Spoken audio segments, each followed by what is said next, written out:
ஒரு கிராமத்துல ஒரு விவசாயி இருந்தாரு. அவருக்கு ஒரு பெரிய விவசாய நிலம் இருந்துச்சு. அதுல அவரு நிறைய பயிர்கள் வளர்ந்து அறுவடைக்கு தயாரா இருந்துச்சு.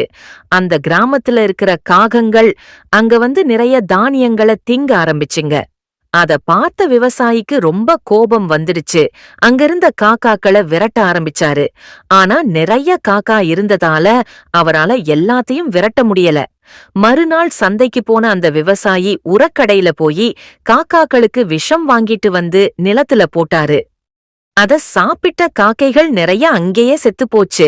அதே நேரத்துல நிலத்துல போட்ட விஷம் அந்த மண்ணுல கலந்துடுச்சு. அதுக்கு அப்புறமா அந்த மண்ணுல சரியாவே விவசாயம் செய்ய முடியல. அப்பதான் அந்த விவசாயிக்கு புரிஞ்சுச்சு. காக்கா சாப்பிட்ட தானியங்களை விட இப்ப வந்திருக்கிற நஷ்டம் மிக பெருசுன்னு.